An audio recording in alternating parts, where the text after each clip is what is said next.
The Empty House.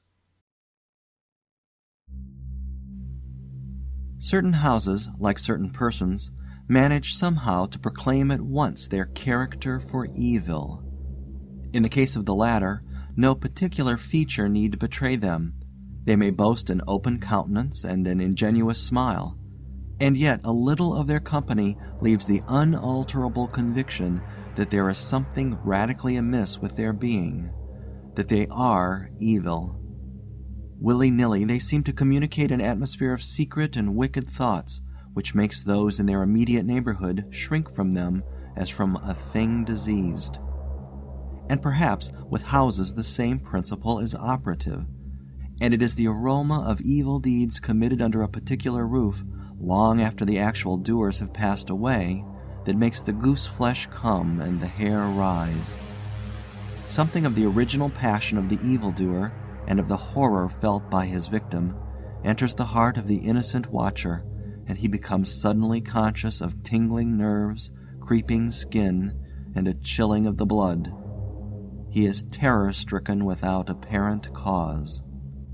There was manifestly nothing in the external appearance of this particular house to bear out the tales of the horror that was said to reign within. It was neither lonely nor unkempt. It stood crowded into a corner of the square, and looked exactly like the other houses on either side of it. It had the same number of windows as its neighbors, the same balcony overlooking the gardens, the same white steps leading up to the heavy black front door, and in the rear there was the same narrow strip of green, with neat box borders running up to the wall that divided it from the backs of the adjoining houses. Apparently, too, the number of chimney pots on the roof was the same, the breadth and angle of the eaves, and even the height of the dirty area railings.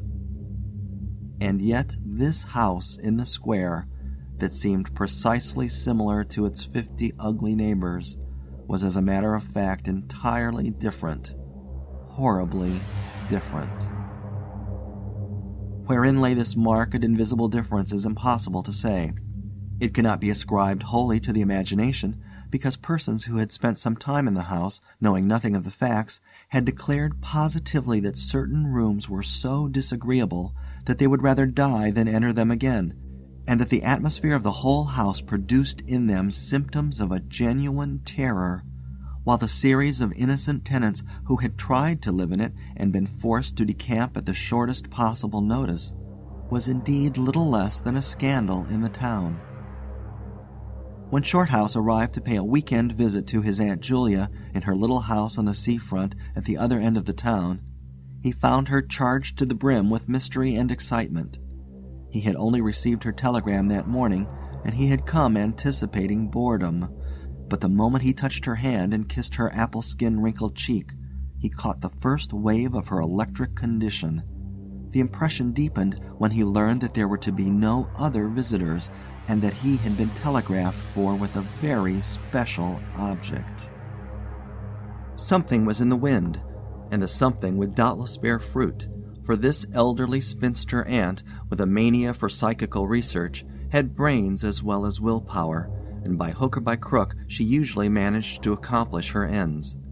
The revelation was made soon after tea, when she sidled close up to him as they paced slowly along the seafront in the dusk. "I've got the keys," she announced in a delighted yet half-awesome voice. "Got them till Monday." "The keys of the bathing machine, or?" he asked innocently, looking from the sea to the town. Nothing brought her so quickly to the point as feigning stupidity.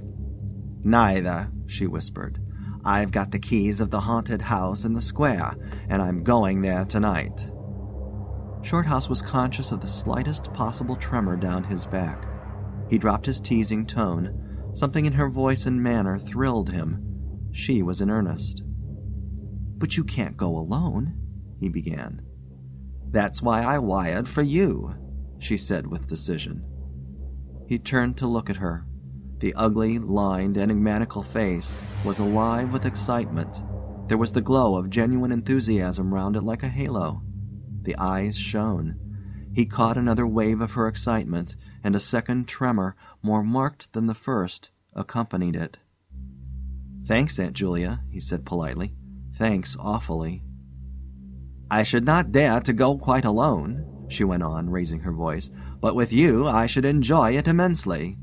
You're afraid of nothing, I know." "Thanks so much," he began again. Is anything likely to happen?" "A great deal has happened," she whispered, "though it's been most cleverly hushed up. 3 tenants have come and gone in the last few months, and the house is said to be empty for good now." In spite of himself, Shorthouse became interested. His aunt was so very much in earnest. "The house is very old indeed," she went on, "and the story, an unpleasant one, dates a long way back. It has to do with a murder committed by a jealous stableman who had some affair with a servant in the house. One night he managed to secrete himself in the cellar, and when everyone was asleep, he crept upstairs to the servants' quarters, chased the girl down to the next landing, and before anyone could come to the rescue, threw her bodily over the banisters into the hall below." "And the stableman?" "Was caught, I believe, and hanged for murder, but it all happened a century ago, and I've not been able to get more details of the story." Shorthouse now felt his interest thoroughly aroused, but though he was not particularly nervous for himself, he hesitated a little on his aunt's account. "On one condition," he said at length. "Nothing will prevent my going," she said firmly, "but I may as well hear your condition." "That you guarantee your power of self-control if anything really horrible happens. I mean, that you are sure you won't get too frightened." "Jim," she said scornfully, "I'm not young, I know, nor are my nerves, but with you I should be afraid of nothing in the world." This, of course, settled it, for Shorthouse had no pretensions to being other than a very ordinary young man, and an appeal to his vanity was irresistible. He agreed to go. Instinctively, by a sort of subconscious preparation, he kept himself and his forces well in hand the whole evening, compelling an accumulative reserve of control by that nameless inward process of gradually putting all the emotions away and turning the key upon them, a process difficult to describe, but wonderfully effective, as all men who have lived through severe trials of the inner man well understand. Later it stood him in good stead. But it was not until 10:30, when they stood in the hall, well in the glare of friendly lamps, and still surrounded by comforting human influences, that he had to make the first call upon this store of collected strength. For, once the door was closed, and he saw the deserted, silent street stretching away white in the moonlight before them, it came to him clearly that the real test that night would be in dealing with 2 fears instead of 1. He would have to carry his aunt's fear as well as his own, and as he glanced down at her sphinx-like countenance and realized that it might assume no pleasant aspect in a rush of real terror, he felt satisfied with only one thing in the whole adventure, that he had confidence in his own will and power to stand against any shock that might come. Slowly they walked along the empty streets of the town. A bright autumn moon silvered the roofs, casting deep shadows. There was no breath of wind, and the trees in the formal gardens by the seafront watched them silently as they passed along. To his aunt's occasional remarks, Shorthouse made no reply, realizing that she was simply surrounding herself with mental buffers, saying ordinary things to prevent herself thinking of extraordinary things. Few windows showed lights, and from scarcely a single chimney came smoke or sparks. Shorthouse had already begun to notice everything, even the smallest details. Presently they stopped at the street corner and looked up at the name on the side of the house full in the moonlight, and with one accord, but without remark, turned into the square and crossed over to the side of it that lay in shadow. "The number of the house is 13, whispered a voice at his side, and neither of them made the obvious reference, but passed across the broad sheet of moonlight and began to march up the pavement in silence.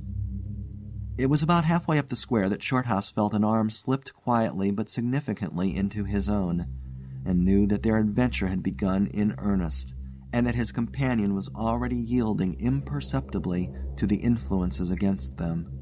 She needed support. A few minutes later, they stopped before a tall, narrow house that rose before them into the night, ugly in shape and painted a dingy white. Shutterless windows without blinds stared down upon them, shining here and there in the moonlight. There were weather streaks in the wall and cracks in the paint, and the balcony bulged out from the first floor a little unnaturally. But beyond this generally forlorn appearance of an unoccupied house, there was nothing at first sight to single out this particular mansion for the evil character it had most certainly acquired. Taking a look over their shoulders to make sure they had not been followed, they went boldly up the steps and stood against the huge black door that fronted them forbiddingly. But the first wave of nervousness was now upon them, and Shorthouse fumbled a long time with the key before he could fit it into the lock at all. For a moment, if truth were told, they both hoped it would not open, for they were a prey to various unpleasant emotions as they stood there on the threshold of their ghostly adventure. Shorthouse, shuffling with the key and hampered by the steady weight on his arm, certainly felt the solemnity of the moment. It was as if the whole world, for all experience, seemed at that instant concentrated in his own consciousness, were listening to the grating noise of that key. A stray puff of wind wandering down the empty street woke a momentary rustling in the trees behind them, but otherwise this rattling of the key was the only sound audible. And at last it turned in the lock, and the heavy door swung open and revealed a yawning gulf of darkness beyond. With a last glance at the moonlit square, they passed quickly in, and the door slammed behind them with a roar that echoed prodigiously through empty halls and passages. But instantly, with the echoes, another sound made itself heard, and Aunt Julia leaned suddenly so heavily upon him that he had to take a step backwards to save himself from falling. A man had coughed close beside them, so close that it seemed they must have been actually by his side in the darkness. With the possibility of practical jokes in mind, Shorthouse at once swung his heavy stick in the direction of the sound, but it met nothing more solid than air. He heard his aunt give a little gasp beside him. "There's someone here," she whispered. "I heard him." "Be quiet," he said sternly. "It was nothing but the noise of the front door." "Oh, get a light, quick," she added, as her nephew, fumbling with a box of matches, opened it upside down and let them all fall with a rattle onto the stone floor. The sound, however, was not repeated, and there was no evidence of retreating footsteps. In another minute they had a candle burning, using an empty end of a cigar case as a holder, and when the first flare had died down, he held the impromptu lamp aloft and surveyed the scene. And it was dreary enough in all conscience, for there is nothing more desolate in all the abodes of men than an unfurnished house dimly lit, silent, and forsaken, and yet tenanted by rumor with the memories of evil and violent histories. They were standing in a wide hallway. On their left was the open door of a spacious dining room, and in front the hall ran, ever narrowing into a long, dark passage that led apparently to the top of the kitchen stairs. The broad, uncarpeted staircase rose in a sweep before them, everywhere draped in shadows, except for a single spot about halfway up where the moonlight came in through the window and fell on a bright patch on the boards. This shaft of light shed a faint radiance above and below it, lending to the objects within its reach a misty outline that was infinitely more suggestive and ghostly than complete darkness. Filtered moonlight always seems to paint faces on the surrounding gloom, and as Shorthouse peered up into the well of darkness and thought of the countless empty rooms and passages in the upper part of the old house, he caught himself longing again for the safety of the moonlit square, or the cozy, bright drawing-room they had left an hour before. Then, realizing that these thoughts were dangerous, he thrust them away again and summoned all his energy for concentration on the present. "Aunt Julia," he said aloud, severely, "we must now go through the house from top to bottom and make a thorough search." The echoes of his voice died away slowly all over the building, and in the intense silence that followed he turned to look at her. In the candlelight he saw that her face was already ghastly pale, but she dropped his arm for a moment and said in a whisper, stepping close in front of him, I agree. We must be sure there's no one hiding. That's the first thing. She spoke with evident effort, and he looked at her with admiration. You feel quite sure of yourself? It's not too late. I think so, she whispered, her eyes shifting nervously toward the shadows behind. Quite sure. Only one thing. What's that? You must never leave me alone for an instant.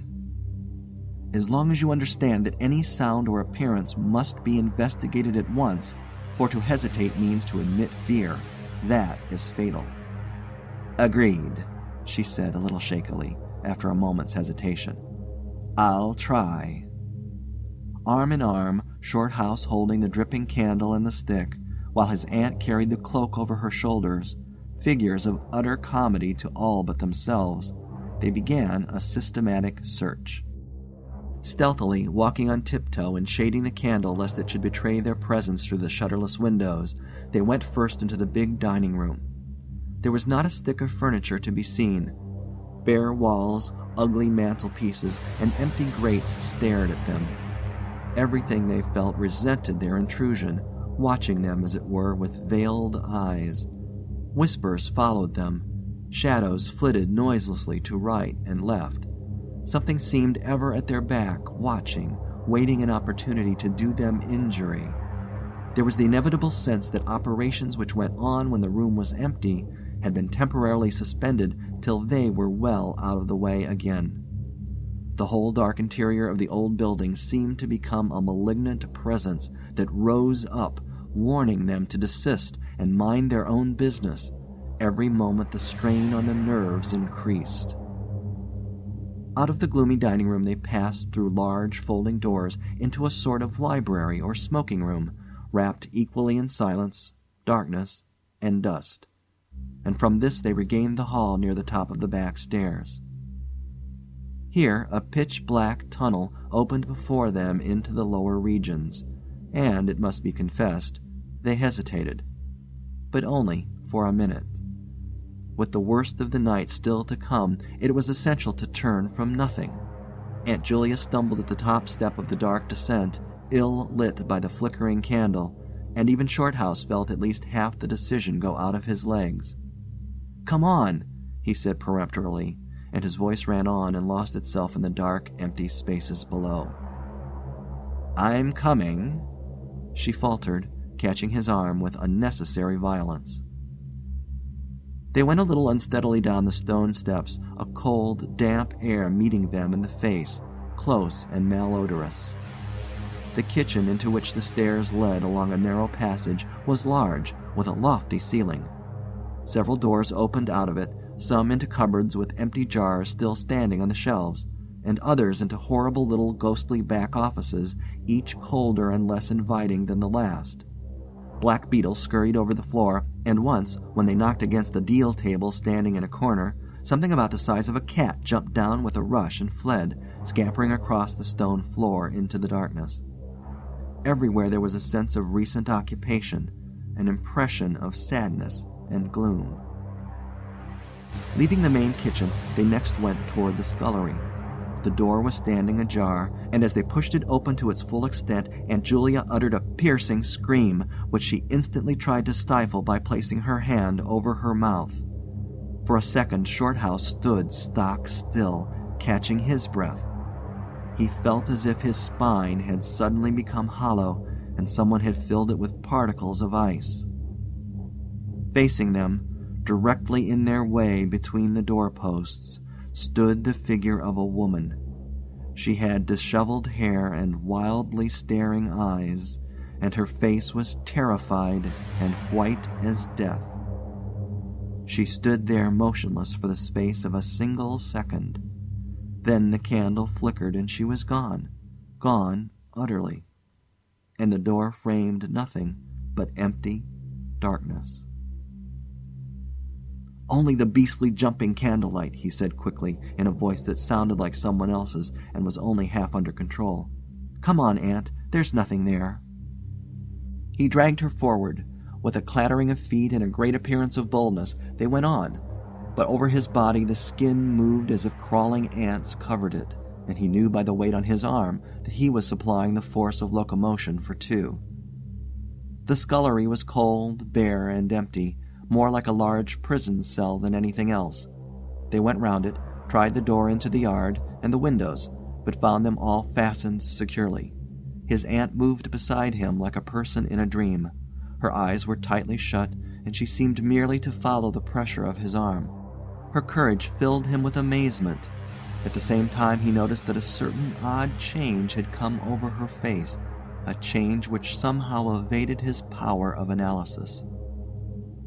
"There's nothing here, Auntie," he replied aloud quickly. "Let's go upstairs and see the rest of the house. Then we'll choose a room to wait up in." She followed him obediently, keeping close to his side, and they locked the kitchen door behind them. It was a relief to get up again. In the hall there was more light than before, for the moon had traveled a little further down the stairs. Cautiously they began to go up into the dark vault of the upper house, the boards creaking under their weight. On the first floor they found the large double drawing rooms, a search of which revealed nothing. Here also was no sign of furniture or recent occupancy, nothing but dust and neglect and shadows. They opened the big folding doors between front and back drawing rooms, and then came out again to the landing and went on upstairs. They had not gone up more than a dozen steps when they both simultaneously stopped to listen, looking into each other's eyes with a new apprehension across the flickering candle flame. From the room they had left hardly 10 seconds before came the sound of doors quietly closing. It was beyond all question they heard the booming noise that accompanies the shutting of heavy doors, followed by the sharp catching of the latch. "We must go back and see," said Shorthouse briefly, in a low tone, and turning to go downstairs again. Somehow she managed to drag after him, her feet catching in her dress, her face livid. When they entered the front drawing room it was plain that the folding doors had been closed half a minute before. Without hesitation Shorthouse opened them. He almost expected to see someone facing him in the back room, but only darkness and cold air met him. They went through both rooms, finding nothing unusual. They tried in every way to make the doors close of themselves, but there was not wind enough even to set the candle flame flickering. The doors would not move without strong pressure. All was silent as the grave. Undeniably the rooms were utterly empty, and the house utterly still. "It's beginning," whispered a voice at his elbow, which he hardly recognized as his aunt's. He nodded acquiescence, taking out his watch to note the time. It was 15 minutes before midnight. He made the entry of exactly what had occurred in his notebook, setting the candle in its case upon the floor in order to do so. It took a moment or two to balance it safely against the wall. Aunt Julia always declared that at this moment she was not actually watching him, but had turned her head towards the inner room, where she fancied she heard something moving. But at any rate both positively agreed that there came a sound of rushing feet, heavy and very swift, and the next instant the candle was out. But to Shorthouse himself had come more than this, and he has always thanked his fortunate stars that it came to him alone and not to his aunt too. For, as he rose from the stooping position of balancing the candle, and before it was actually extinguished, a face thrust itself forward so close to his own that he could almost have touched it with his lips. It was a face working with passion, a man's face, dark, with thick features, and angry, savage eyes. It belonged to a common man, and it was evil in its ordinary normal expression, no doubt, but as he saw it, alive with intense, aggressive emotion, it was a malignant and terrible human countenance. There was no movement of the air, nothing but the sound of rushing feet, stockinged or muffled feet, the apparition of the face, and the almost simultaneous extinguishing of the candle. In spite of himself, Shorthouse uttered a little cry, nearly losing his balance as his aunt clung to him with her whole weight in one moment of real, uncontrollable terror. She made no sound, but simply seized him bodily.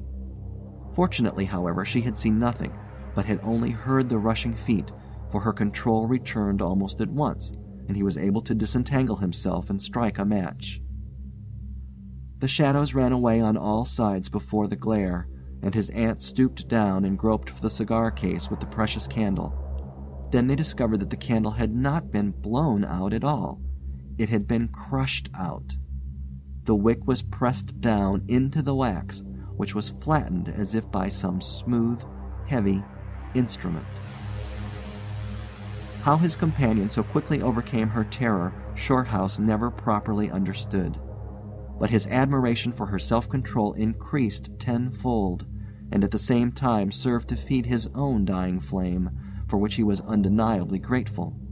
Equally inexplicable to him was the evidence of physical force they had just witnessed. He at once suppressed the memory of stories he had heard of physical mediums and their dangerous phenomena, for if these were true, and either his aunt or himself was unwittingly a physical medium, it meant that they were simply aiding to focus the forces of a haunted house already charged to the brim. It was like walking with unprotected lamps among uncovered stores of gunpowder. So, with as little reflection as possible, he simply relit the candle and went up to the next floor. The arm in his trembled, it is true, and his own tread was often uncertain, but they went on with thoroughness, and after a search revealing nothing, they climbed the last flight of stairs to the top floor of all. Here they found a perfect nest of small servants' rooms, with broken pieces of furniture, dirty cane-bottomed chairs, chests of drawers, cracked mirrors, and decrepit bedsteads. The rooms had low sloping ceilings already hung here and there with cobwebs, small windows, and badly plastered walls, a depressing and dismal region which they were glad to leave behind. It was on the stroke of midnight when they entered a small room on the third floor, close to the top of the stairs, and arranged to make themselves comfortable for the remainder of their adventure. It was absolutely bare, and was said to be the room, then used as a clothes closet, into which the infuriated groom had chased his victim and finally caught her. Outside, across the narrow landing, began the stairs leading up to the floor above, and the servants' quarters where they had just searched. In spite of the chilliness of the night, there was something in the air of this room that cried for an open window. But there was more than this. Shorthouse could only describe it by saying that he felt less master of himself here than in any other part of the house. There was something that acted directly on the nerves, tiring the resolution, and feebling the will. He was conscious of this result before he had been in the room 5 minutes, and it was in the short time they stayed there that he suffered the wholesale depletion of his vital forces, which was for himself the chief horror of the whole experience.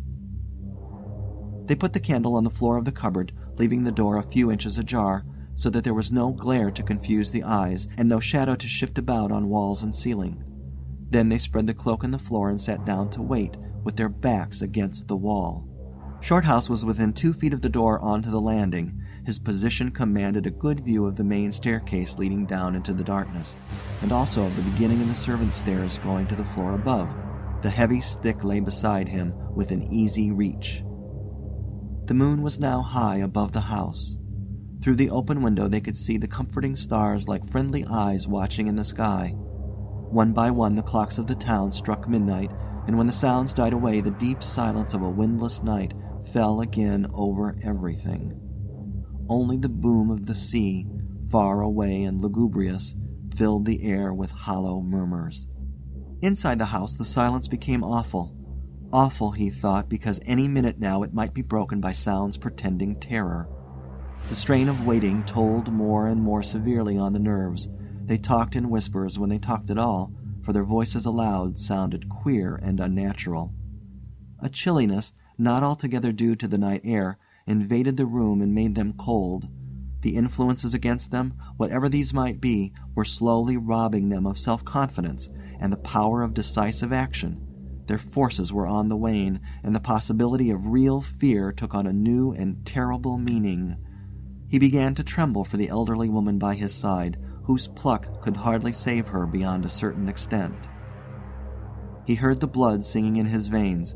It sometimes seemed so loud that he fancied it prevented his hearing properly certain other sounds that were beginning very faintly to make themselves audible in the depths of the house. Every time he fastened his attention on these sounds, they instantly ceased. They certainly came no nearer, yet he could not rid himself of the idea that movement was going on somewhere in the lower regions of the house. The drawing-room floor, where the doors had been so strangely closed, seemed too near. The sounds were further off than that. He thought of the great kitchen, with the scurrying black beetles, and of the dismal little scullery, but somehow or other they did not seem to come from there either. Surely they were not outside the house. Then suddenly the truth flashed into his mind, and for the space of a minute he felt as if his blood had stopped flowing and turned to ice. The sounds were not downstairs at all. They were upstairs. Upstairs somewhere among those horrid, gloomy little servants' rooms with their bits of broken furniture, low ceilings, and cramped windows. Upstairs where the victim had first been disturbed and stalked to her death. And the moment he discovered where the sounds were, he began to hear them more clearly. It was the sound of feet moving stealthily along the passage overhead, in and out among the rooms, and past the furniture. He turned quickly to steal a glance at the motionless figure seated beside him, to note whether she had shared his discovery. The faint candlelight coming through the crack in the cupboard door threw her strongly marked face into vivid relief against the white of the wall. But it was something else that made him catch his breath and stare again. An extraordinary something had come into her face and seemed to spread over her features like a mask. It smoothed out the deep lines and drew the skin everywhere a little tighter so that the wrinkles disappeared. It brought into the face, with the sole exception of the old eyes, an appearance of youth and almost of childhood. He stared in speechless amazement that was dangerously near to horror. It was his aunt's face indeed, but it was her face of 40 years ago, the vacant, innocent face of a girl. He had heard stories of that strange effect of terror which could wipe a human countenance clean of other emotions, obliterating all previous expressions. But he had never realized that it could be literally true, or could mean anything so simply horrible as what he now saw. For the dreadful signature of overmastering fear was written plainly in that utter vacancy of the girlish face behind him. And when, feeling his intense gaze, she turned to look at him, he instinctively closed his eyes tightly to shut out the sight. Yet when he turned a minute later, his feelings well in hand, he saw to his intense relief another expression. His aunt was smiling, and though the face was deathly white, the awful veil had lifted and the normal look was returning. "Anything wrong?" was all he could think of to say at the moment, and the answer was eloquent, coming from such a woman. "I felt cold and a little frightened," she whispered. He offered to close the window, but she seized hold of him and begged him not to leave her side, even for an instant. "It's upstairs, I know," she whispered with an odd half-laugh, "but I can't possibly go up." But Shorthouse thought otherwise, knowing that in action lay their best hope of self-control. He took the brandy flask and poured out a glass of neat spirit, stiff enough to help anybody over anything. She swallowed it with a little shiver. His only idea now was to get out of the house before her collapse became inevitable, but this could not safely be done by turning tail and running from the enemy. Inaction was no longer possible. Every minute he was growing less master of himself, and desperate aggressive measures were imperative without further delay. Moreover, the action must be taken towards the enemy, not away from it. The climax, if necessary and unavoidable, would have to be faced boldly. He could do it now, but in 10 minutes he might not have the force left to act for himself, much less for both. Upstairs the sounds were meanwhile becoming louder and closer, accompanied by occasional creaking of the boards. Someone was moving stealthily about, stumbling now and then awkwardly against the furniture. Waiting a few moments to allow the tremendous dose of spirits to produce its effect, and knowing this would last but a short time under the circumstances, Shorthouse then quietly got on his feet, saying in a determined voice, "Now, Aunt Julia, we'll go upstairs and find out what all this noise is about. You must come too. It's what we agreed." He picked up his stick and went to the cupboard for the candle. A limp form rose shakily beside him, breathing hard, and he heard a voice say very faintly something about being ready to come. The woman's courage amazed him. It was so much greater than his own, and as they advanced, holding aloft the dripping candle, some subtle force exhaled from this trembling, white-faced old woman at his side that was the true source of his inspiration. It held something really great that shamed him and gave him the support without which he would have proved far less equal to the occasion. They crossed the dark landing, avoiding with their eyes the deep black space over the banisters. Then they began to mount the narrow staircase to meet the sounds which minute by minute grew louder and nearer. About halfway up the stairs, Aunt Julia stumbled, and Shorthouse turned to catch her by the arm, and just at that moment there came a terrific crash in the servants' corridor overhead. It was immediately followed by a shrill, agonized scream that was a cry of terror and a cry for help melted into one. Before they could move aside or go down a single step, someone came rushing along the passage overhead, blundering horribly, racing madly at full speed, 3 steps at a time, down the very staircase where they stood. The steps were light and uncertain, but close behind them sounded the heavier tread of another person, and the staircase seemed to shake. Shorthouse and his companion had just time to flatten themselves against the wall when the jumble of flying steps was upon them, and 2 persons, with the slightest possible interval between them, dashed past at full speed. It was a perfect whirlwind of sound breaking in upon the midnight silence of the empty building. The 2 runners, pursuer and pursued, had passed clean through them where they stood, and already with a thud of the boards below had received first one, then the other. Yet they had seen absolutely nothing, not a hand or arm or face, or even a shred of flying clothing. There came a second's pause. Then the first one, the lighter of the 2, obviously the pursued one, ran with uncertain footsteps into the little room which Shorthouse and his aunt had just left. The heavier one followed. There was a sound of scuffling, gasping, and smothered screaming, and then out onto the landing came the step of a single person treading weightily.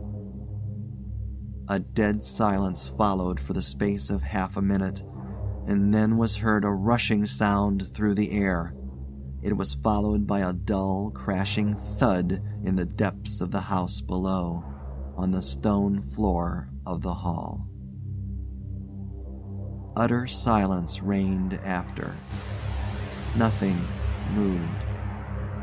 The flame of the candle was steady. It had been steady the whole time, and the air had been undisturbed by any movement whatsoever. Palsied with terror, Aunt Julia, without waiting for her companion, began fumbling her way downstairs. She was crying gently to herself, and when Shorthouse put his arm around her and half carried her, he felt that she was trembling like a leaf. He went into the little room and picked up the cloak from the floor, and, arm in arm, walking very slowly, without speaking a word or looking once behind them, they marched down the 3 flights into the hall. In the hall, they saw nothing, but the whole way down the stairs they were conscious that someone was following them, step by step. When they went faster, it was left behind, and when they went more slowly, it caught them up. But never once did they look behind to see, and at each turning of the staircase they lowered their eyes for fear of the following horror they might see upon the stairs above. With trembling hands, Shorthouse opened the front door, and they walked out into the moonlight and drew a deep breath of the cool night air blowing in from the sea. End of The Empty House.